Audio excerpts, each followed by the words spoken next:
Tere tulemast kuulama Stebi podcasti Samm-sammult heaoluni. Kui sind huvitab tervis, heaolu, sport ja kõik selle maailmaga seonduv, siis oled kuulamas õiget linti.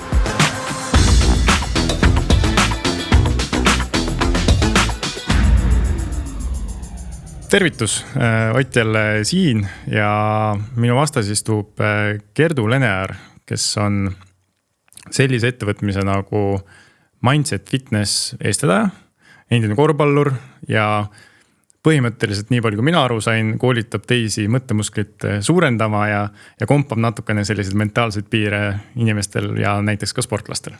Tere, Gerdu! Tere, Ott! Ja tõepoolest, sa oled väga õigesti aru saanud. Ehk Mindset Fitness on tõesti siis mõttemuskli treeningsaal ja mina tõepoolest tugevdan mõttemusklit, mille abil siis saavutada eesmärke ja jõuda soovitud tulemusteni ja veel kaugemalegi. No ma arvan, et sa saad aru, mis esimene küsimus võib olla, et äkki sa seletad selle mõiste siis, mis selle taga on ja mille pärast üldse seda treenima peab?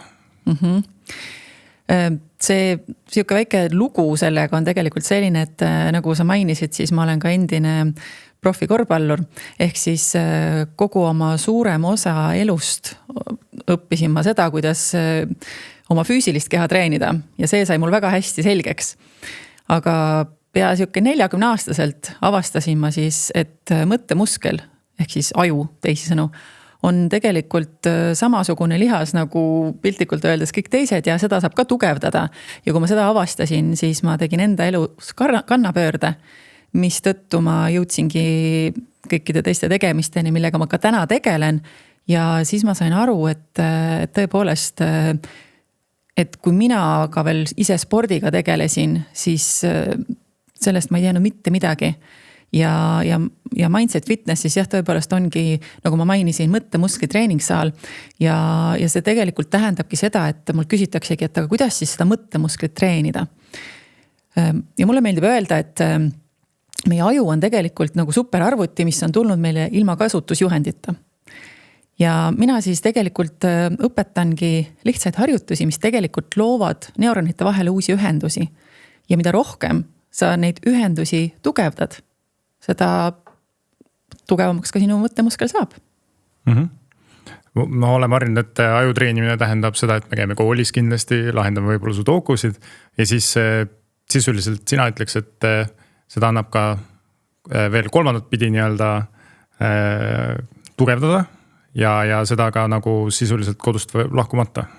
Just sellepärast, et siin hästi palju mängibki rolli teadlikkus.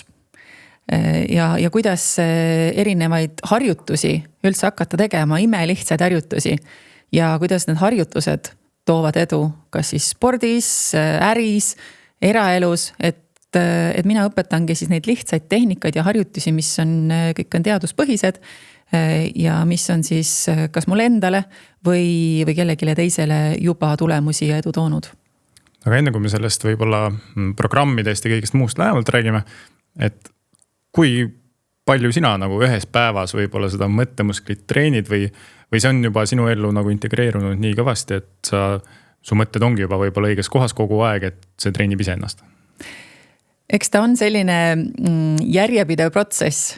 Ma ütleks, et kindlasti mõned harjutused või mõni nii-öelda selline teatud tegevused on saanud minu elu osaks minu elust põhimõtteliselt. Ja ma ei pea isegi nende peale mõtlema, see on nagu hammaste pesu, eks ju, aga siis on ka teatud asjad, mis ega see ei tähenda, kui sa oma mõttemusklit treenid, et sa siis nüüd enam ei hakka tundma teatud emotsioone, et sa siis ei vihasta või ei kurvasta või ei rõõmusta või mis iganes, eks ju see on. Aga mulle meeldib tegelikult kasutada minu enda mentori sellist lauset, mis inglise keeles kõlab, et there are no fearless people, but there are people who fear less. Ehk siis ei ole kartmatuid inimesi, vaid on inimesi, kes kardavad vähem ja see ongi tegelikult just põhiline, et treenida ise ennast nendest negatiivsetest emotsioonidest kiiremini välja tulema. Sellepärast, et üks hästi lihtne ja selline tabav mõte on siin see, et kuidas me inimestena üldse funktsioneerime. me funktsioneerime niimoodi, et mida mõtlen, seda tunnen, mida tunnen, seda teen, mida teen, seda saan. Aga paraku me märkame alles seda emotsiooni siis, kui me oleme selles kinni jäänud või kui sa tunned, et sul on midagi on kehvasti või oled pinges või mis iganes. Aga tegelikult selle emotsiooni all on mõte, mis on seda trigerdanud. Ja mina just õpetangi siis seda, et kuidas siis sellest emotsioonist kiiremini välja tulla ja kuidas hakata oma mõtetega kõike rohkem juhtima.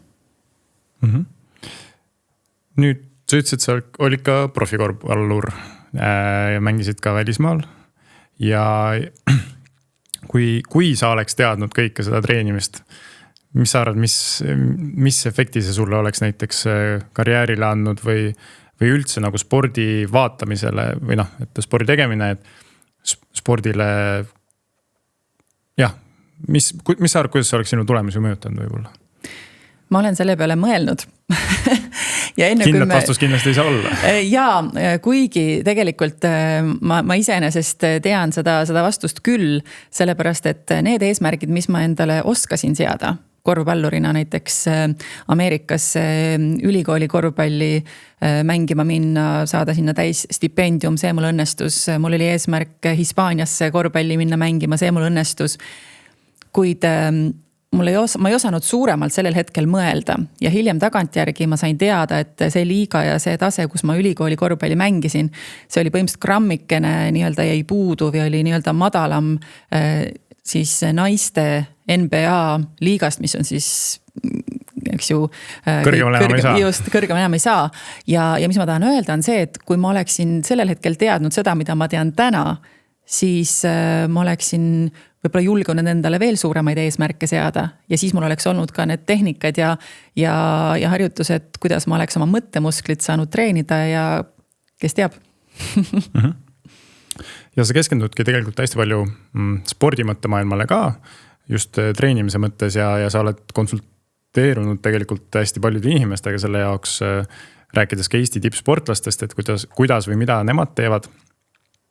Aga sul on üks huvitav suhe ka nii-öelda Kobe Bryantiga, kus sind intrigeerib see Mamba mentality, et kes siis ei tea, siis Kobe Bryant oli üks NBA parimaid mängijaid läbi aegade ja temal siis oli selline mentaliteet nagu Mambal ehk siis ussil, et kes siis nii-öelda instinktide pealt tegi väga häid ja tapjalikke liigutusi nii-öelda. Aga kuidas sina selle endale nagu üles korjasid ja miks sa seda nagu natukene eeskujuks võtad?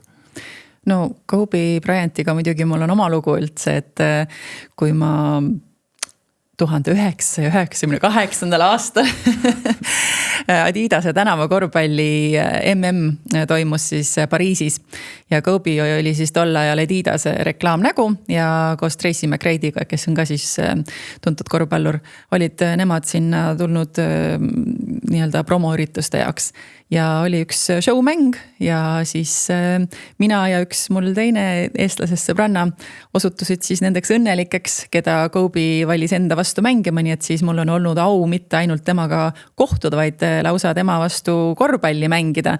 Nii et mul on tõesti selline oma suhe ja see mälestus on tõesti minu jaoks hästi suure tähtsusega, eriti arvestades, mis hiljem, milline Kobe saatus sai olema, aga hiljem siis õppisin ma Kobe mentaliteeti tundma just sellepärast, sest et üks asi tema elust oli see, et ta oli teada tuntud korvpallur, maailma parim korvpallur mingis ajahetkes. Kuid hiljem, kui ta korvpalluri karjääri lõpetas, sai temast ka Oscari võitja ja ta oli väga edukas ettevõtja. Ja siis ma tahtsin natukene mõista, et see ei saa olla see, et ta lihtsalt oligi füüsiliselt nii osav. et mis seal veel oli ja siis see Mamba mentaliteet on selline just kui tema mõtteviis, et kuidas siis saavutada edu igas valdkonnas, mis sa teed. Ja seal on teatud sellised märksõnad, mida ma siis olen õppinud ka tundma ja oma töös kasutan. Ja põhiline ongi see, et mis tegelikult tema sõnum sellega ongi, et ürita olla parem versioon iseendast iga päev. Ja nii sa tegelikult võistledki ainult iseendaga lõppkokkuvõttes. Ja kui võtta nüüd tulla natuke tagasi kodumaale, sul on endal olnud podcast'is, mida sa oled ise vedanud, hästi palju läbi käinud Eesti tippude tippe, ega rohkem ei saagi tuua, et räägime Klaavanitest, Kanterist ja paljudest teistest. Et kas sa oled nende puhul märganud mingit sellist ühist joont ka? Et mis neil kõigil on olnud, et tegelikult nad on kuskil kõrgel ära käinud? No nende tippsportlasteni ja selle mõtteni nendega rääkida just mõttemuskli treenimisest tuligi tegelikult sellepärast, et kuna siis mina olen ka 2 noore sportlase ema, mu poeg tegeleb korvpalliga ja tüdruk on mul selline multisportlane hetkel, siis mingi hetk hakkasin ma kõrvalt vaatama ja ma sain aru, et tegelikult ega noorte spordis otseselt ka sellise just mõttemuskli treenimisega vähemalt Eestis minu teada ei tegeleta.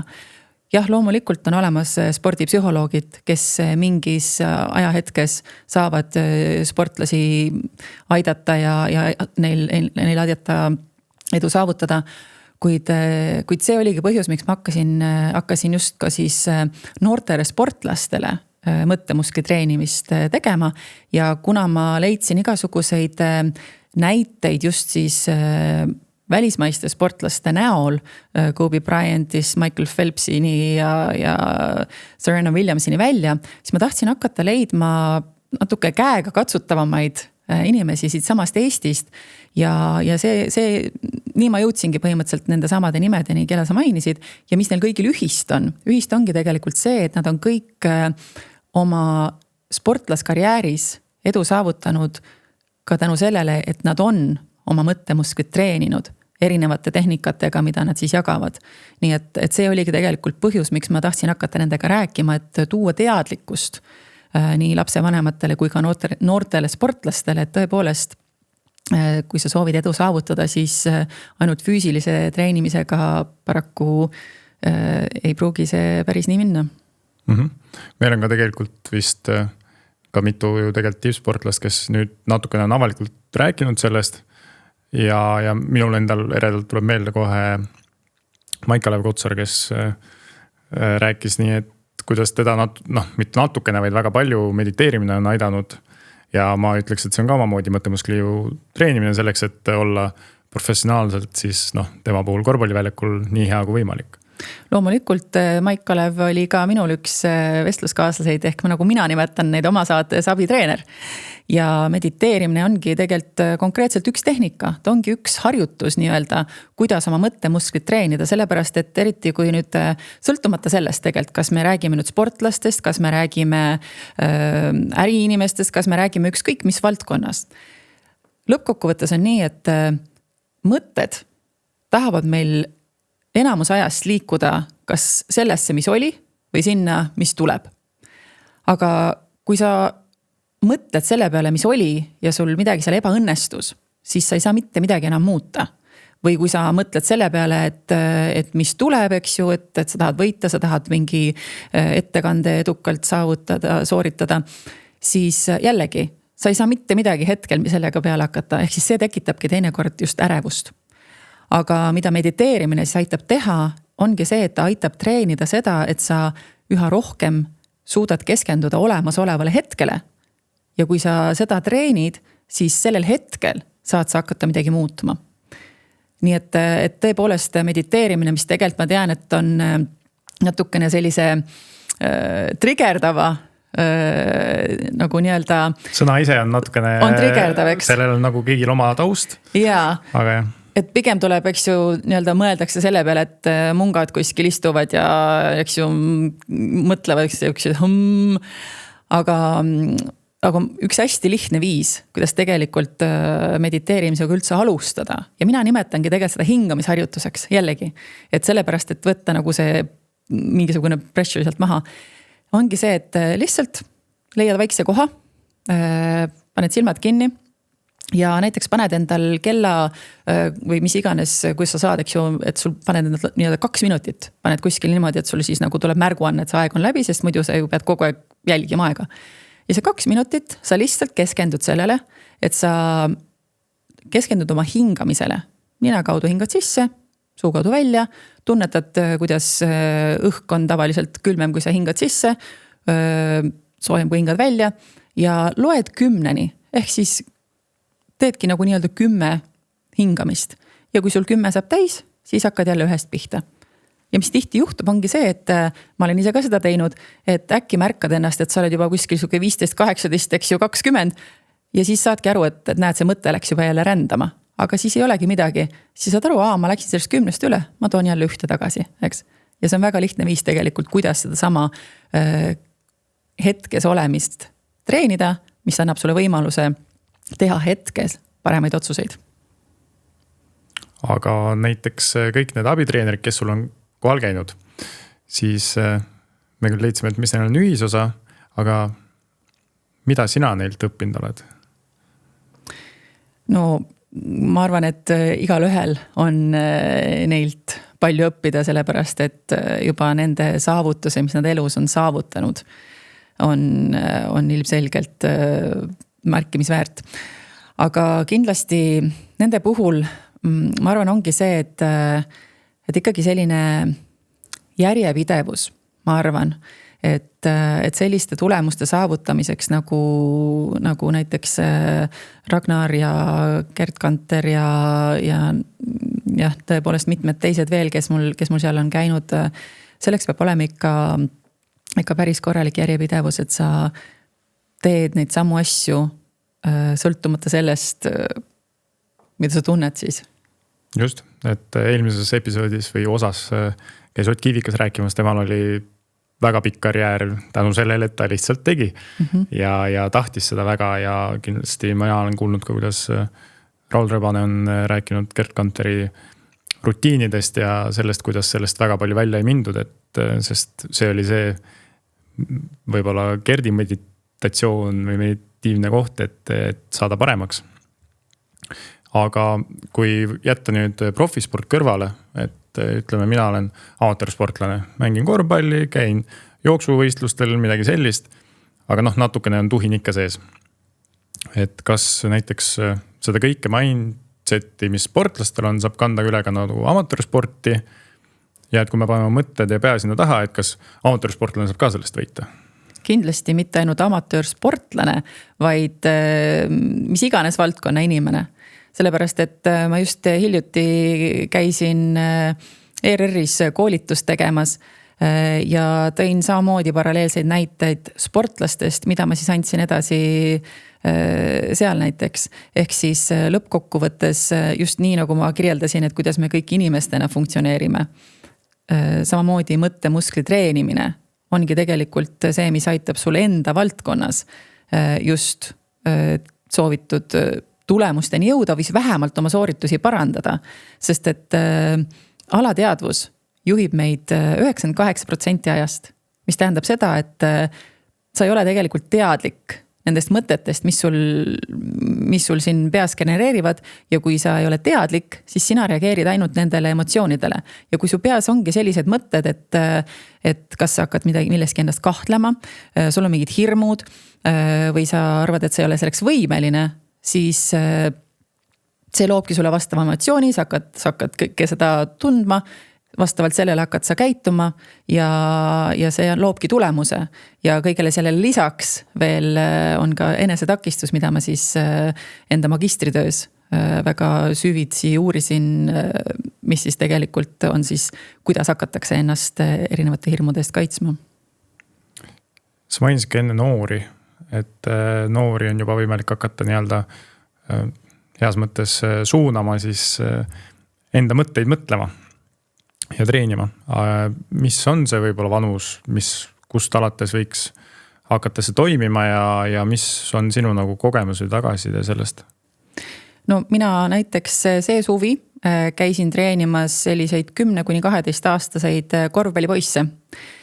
Ja just tegimegi sellise hästi meeleoluka, aga ka sellise praktilise treeningu ja see on tegelikult pärast siis treenerite käest küsides, et kuidas siis mingeid asju hiljem kasutati, siis tõepoolest nad ütlesid, et mingid lihtsad asjad olid neil meeles ja see aitas, nad nägid, et kuidas see natukene aitas tõepoolest neil sellise rahunemisele kaasa.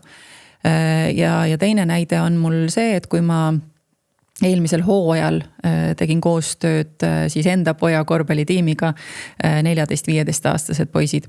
Ja siis meil oli selline kuskil 5-kuuline koostöö.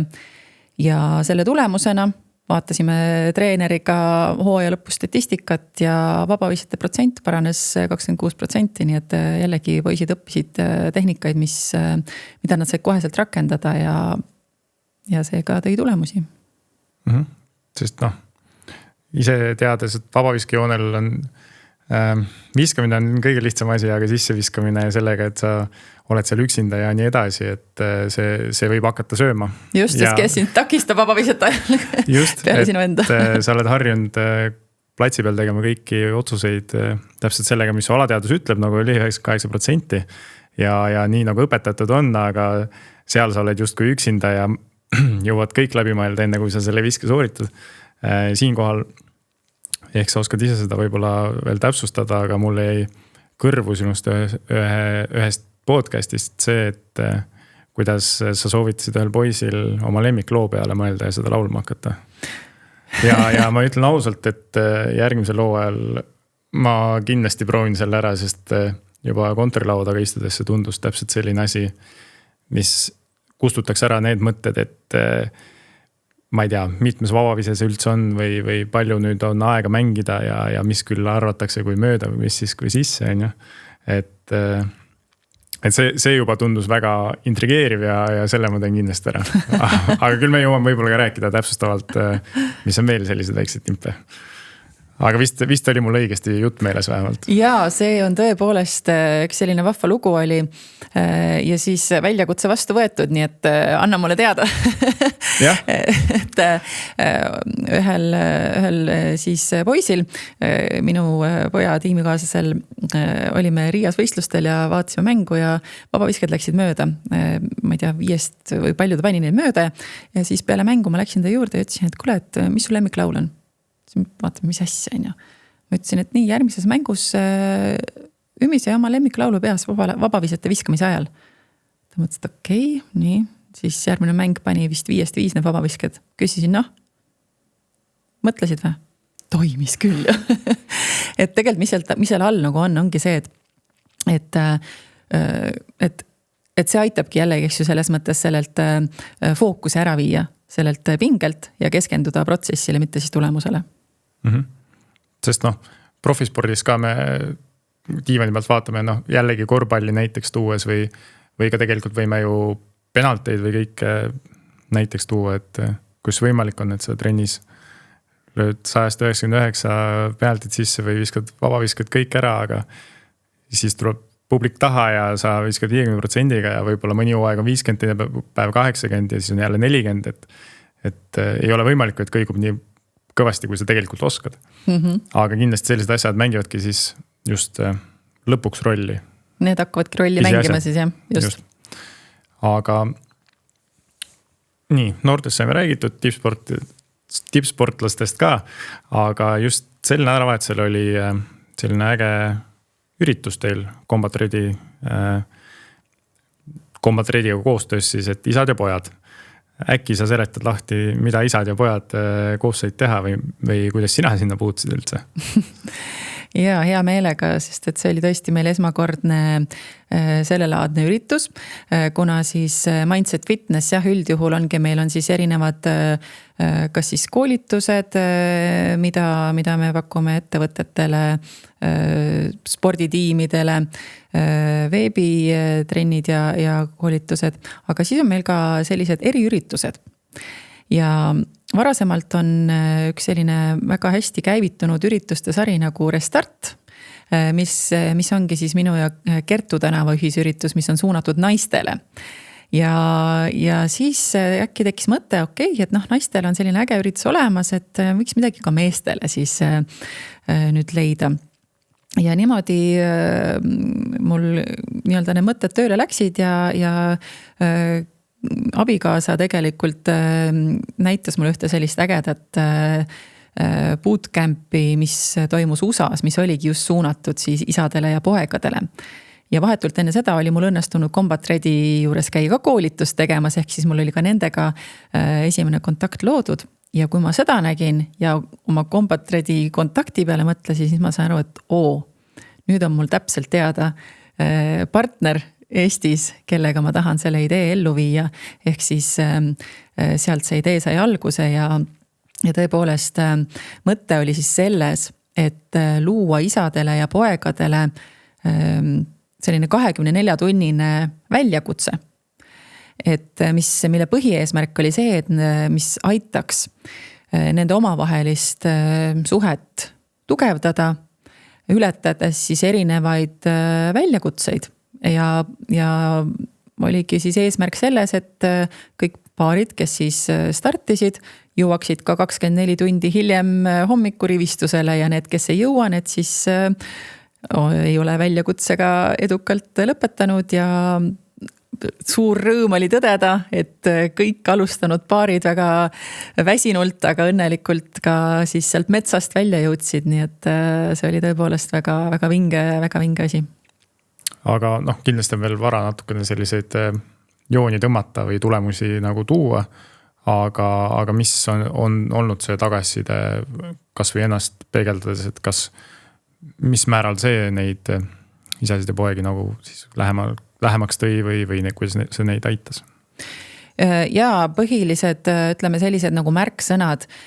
Esiteks loomulikult Combat Ready on fantastiline tiim, kes teeb üleüldse Eestis ägedaid juhtimiskoolitusi ja nende just selline professionaalsus instruktorite näol, kes siis olid ka meie üritusel kaasatud Rene, Priit ja Robert.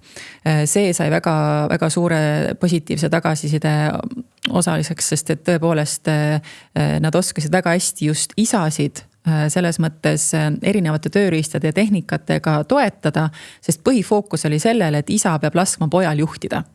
Et mida me tihti täiskasvanutena tahame hakata tegema, on see, et sa tahad ju hakata õpetama, ei, pane ikka see pane ikka telk nii ja tee seda naa, eks ju, aga nüüd sa pidid põhimõtteliselt laskma nagu minna ja tegelikult toetama ja tunnustama oma poissi.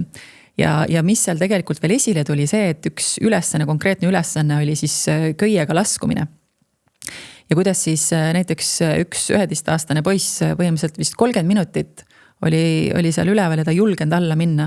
Ja kuidas siis tegelikult tema ning ka mitmed teised tõid just seda esile, et kuidas see köiega laskumine tegelikult oli üks suur hirmu ületamine. Ja just selliseid nagu hirmude ületamisi ja neid koos oma isaga tehes ja isad ütlesid, et nad avastasid mingid sellised teatud jooni oma poistes, mida nad ei teadnudki, et neis on olemas, et kõik see kokku nagu see oli nii võimas, et tõepoolest väga äge, et Combat Ready selle ideega kaasa tuli, ma olen siiralt tänulik neile. Ja kas tuleb süksid üritusi veel? Jaa, meilt on juba emad hakanud küsima, et okei, isad käisid ära, et aga meie kord ka, nii et tõepoolest meil on tegelikult plaanis teha erinevad paarid, emad, pojad, isad, tütred, emad, tütred ja nii edasi, et saaks tegelikult võtta selle ühe konkreetse suhte just aluseks. Ja siis hakatagi erinevaid üritusi siit edasi korraldama. Mm-hmm. Ei peab tegema, muidu mõnel on 2 poega ja ühe käid ära ja teise käib ilma. Just. Aga rääkides siis üleüldiselt tegelikult, mis siis iga päev on, et mindset fitness, seal on sul erinevad programmid, nii-öelda trennid, aga kellele sina näiteks soovitaksid seda või kui keegi läheb sinu kodulehele ja hakkab seal kõik surfama, seal on infot on küll, aga kust alustada? Mm-hmm. Jaa, infot on küll, alustada tasub täiesti sellest, et kui me nüüd räägime veebiprogrammidest, jah. Veebiprogrammid on mul hetkel siis ütleme nii, et kui nüüd rääkida tegelikult siis nagu sihtgruppides, siis ma olen veebikoolitusi teinud hästi palju just naistele. Kuidagi orgaaniliselt mingil põhjusel see niimoodi kujunes.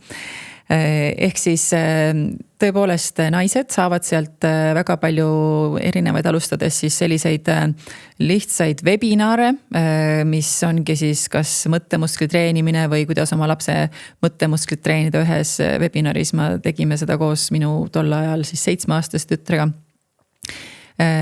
Samuti on seal seesama üks tehnika, mida ma siis tegelikult praegu käin ka ettevõtetes õpetamas ja ka erinevates sporditiimides, mis kannab nime Stop tehnika. Ja see on siis mul omandatud neurokodeeringu instituudis, kus ma olen sertifitseeritud ja mida see tähendab, ongi see, et kui ma alustasin sellest, et ei ole kartmatud inimesi, vaid on inimesi, kes kardavad vähem, aga emotsioonid on need, mis tegelikult lõppkokkuvõttes panevad sind käituma ühte või teistpidi, siis see Stop tehnika tegelikult ongi see, mis aitab iseendast treenida sellest negatiivsest emotsioonist kiiremini välja tulema, et sa siis jõuaksid nende soovitud tulemusteni, sest et mis on need põhilised tegevused, mida me hakkame tegema. Edasi lükkama, kahtlema, siis on meil hirm õnnestuda, ebaõnnestuda, äraütlemise hirm ja nii edasi. Ja tõepoolest see Stop tehnika aitab just treenida, et sa nendest kõikidest emotsioonidest kiiremini välja tuled. Ning mul on ka sportlastele, sa rääkisid amatöörsportlaste osas, eraldi selline lausa 5 mooduliga või siis mina nimetan neid veerandiga treeningprogramm, mis õpetabki kõiki neid erinevaid tehnikaid mediteerimisest, visualiseerimiseni, sisekõneni. Ehk siis tõepoolest neid kõiki tehnikaid saab kasutada iga sportlane ja mitte ainult sportlane tegelikult. Ma kujutan ette, et neid tehnikaid on sinul juba kirja pandud hästi palju ja maailmas me oleme igapäevaselt ju ümbritsetud, kus meile räägitakse ka, et teeni, mõtleni hommikul tekita endale rutiin, kohe kõik parem.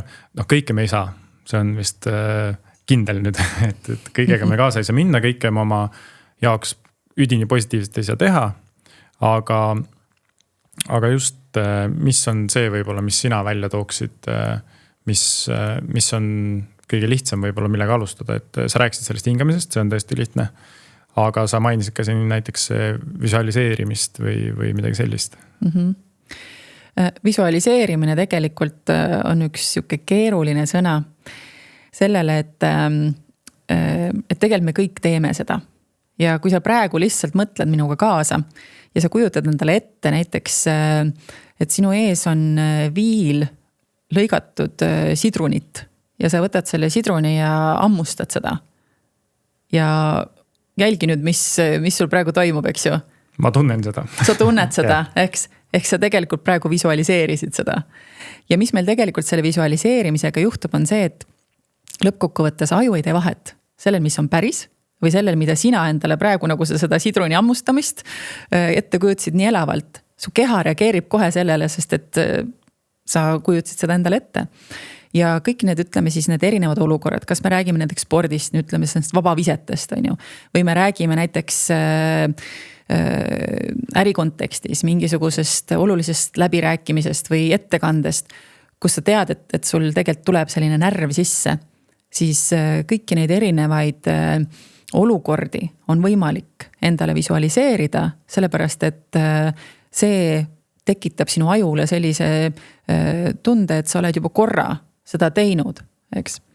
Nii et visualiseerimistehnika on ka jällegi üks põhitehnika, mida siis ka mitmed sportlased, kes siis minu podcastis käisid jagamas, kasutavad. Kui sa oled seda juba 1000 kordi teinud, siis on lihtne ka seda kindlasti 1000 kordi ette visualiseerida. Just. Või üle kinnitada enda jaoks. Aga visualiseerimise puhul ma tahan veel toonitada, on tegelikult hästi oluline see, et sa lihtsalt mitte ainult ei mõtle sellele, vaid sa päriselt tunnetad seda, eks. Et kui sa seda päriselt seda tunnetad, siis sellega sa saad tegelikult jõuad selle kõige efektiivsema tulemuseni. Ma arvan, et siin on teemasid ja ideid päris palju. Ma arvan, et me juhatame kõik pärast selle info saamiseks sinu kodulehele.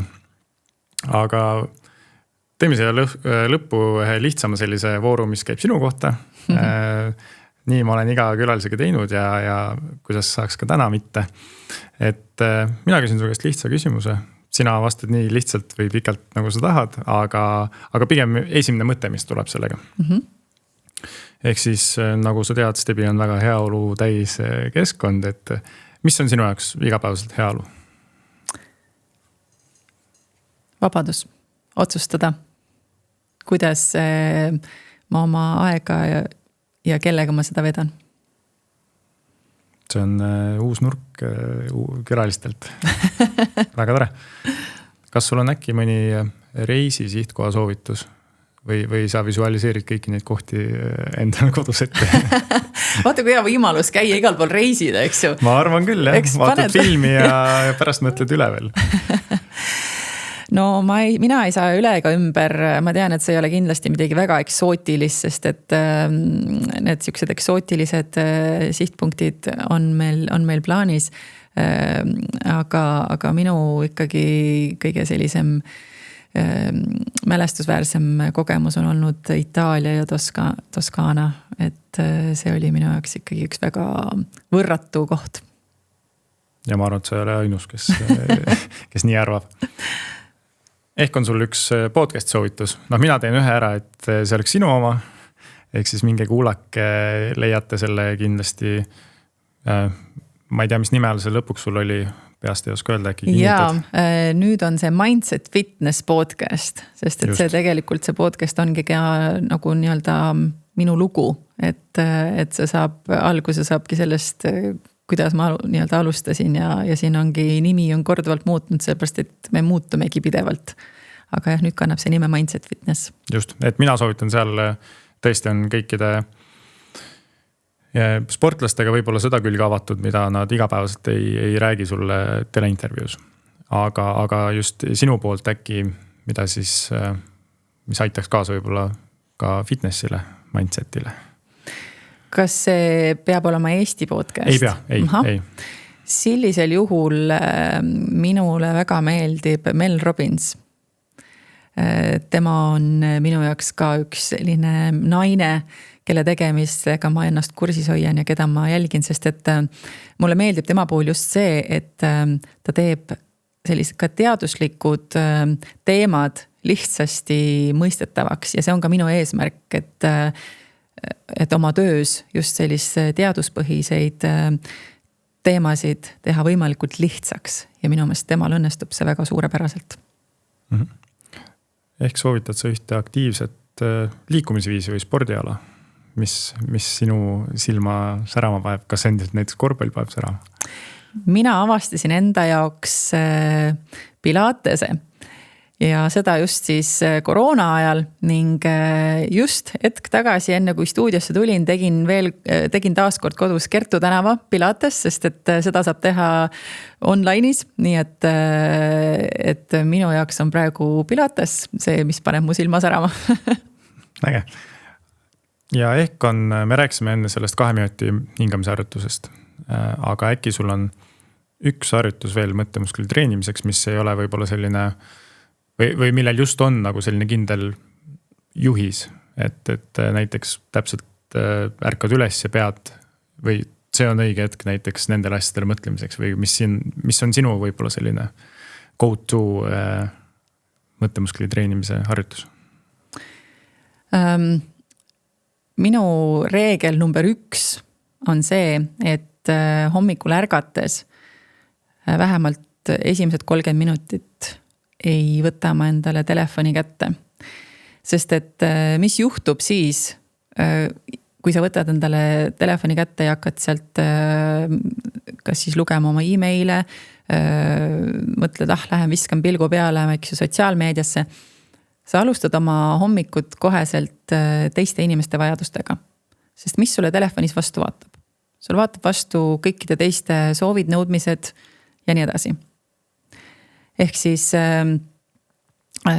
see on minu number 1 soovitus ja võib-olla selline väike challenge, mida siis võiks proovida kas või nädal aega, et peale ärkamist 30 minutit alusta ajaga ise endale.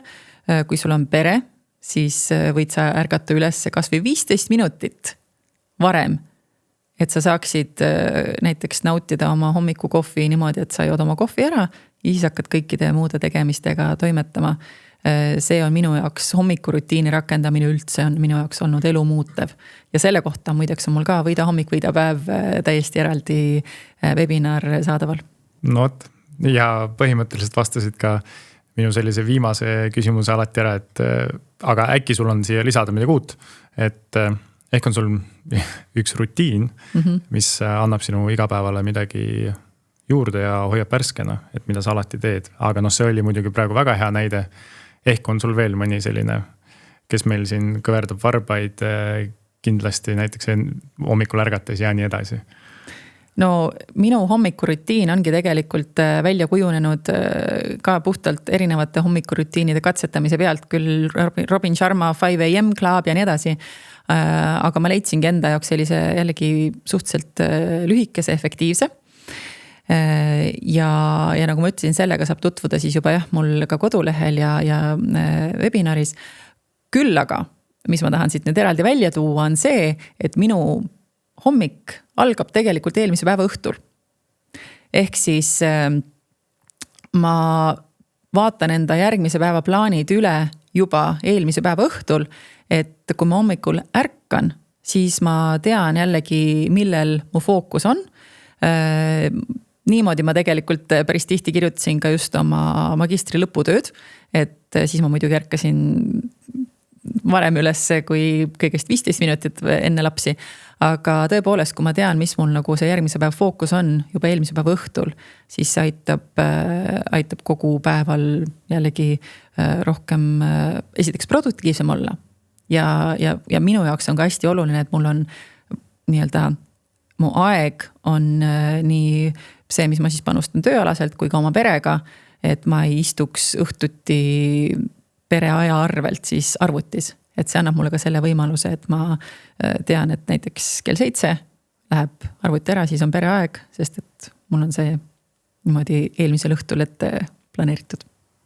Ei tekita endale äravaid momente, sest kõik on juba teada. Jah, see on eesmärk. Super. Mul tekkis veel üks küsimus tegelikult, sest ma tean, et see podcast lõpp päris kiiresti välja ja arvatavasti ka enne näiteks Tallinna maratoni, kus mina ja paljud teised lähevad võib-olla seda kõige pikemat ja magusamat distantsi jooksma, aga mina ei ole seda näiteks kunagi teinud, just seda pikka. Ja viimane nädal käib, kerge hirm on hakanud tekkima, sportlasena tahaks ikka natuke tulemust teha, teistpidi kõik ütlevad naudi, mine, siis öeldakse, et sa saad haamri kindlasti kuskil 35. peal ja sa ei suuda enam kõndida või jooksmist rääkimata. Et ehk on sul näiteks rääkisid visualiseerimine ja kõik muu on võimalik, aga just see, et stardipaugu ajal ei oleks mul juba pulss 200, et äkki sul on mõni selline soovitus kaasa anda neile kõik, kes lähevad sinna. No kõigepealt sa saad praegu veel senikaua, kui sa nüüd ennast treenid, iga väikese edusammu eest ennast tunnustada. Tunnustamine on üks asi, mida eriti ambitsioonikad inimesed ära unustavad. Ja kui sa ennast õpid ise tunnustama, eks ju, et läheb, saad hakkama, see on jällegi seotud natuke sisekõnega, siis tegelikult see tunnustamine tekitab su närvisüsteemile hea tunde. Ja kui ta tunneb ennast hästi, siis ta tahab korrata seda sama asja. Eks?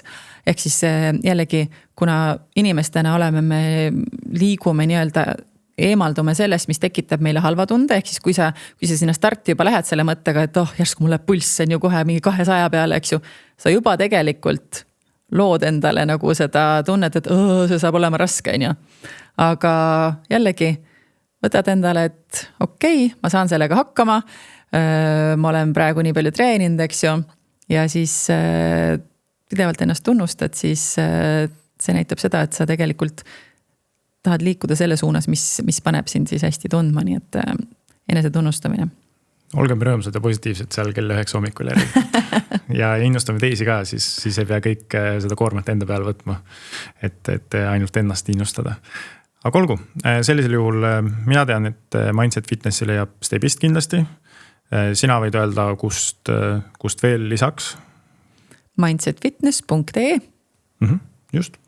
Ja nii ongi, ma arvan, et me saime hea sissejuhatuse, mis see mõttemuskel on. Ja infot selle kohta on ka juba kodulehel niisama kättesaadavalt väga palju, et minge ja uurige ja siis äkki kohtute ükskõik mis bootcampis või koolitusel või hoopis veebiseminaril. Nii et mina olen Ott ja minuga treenis mõttemusklit Kerdu. Aitäh! Suur aitäh sulle!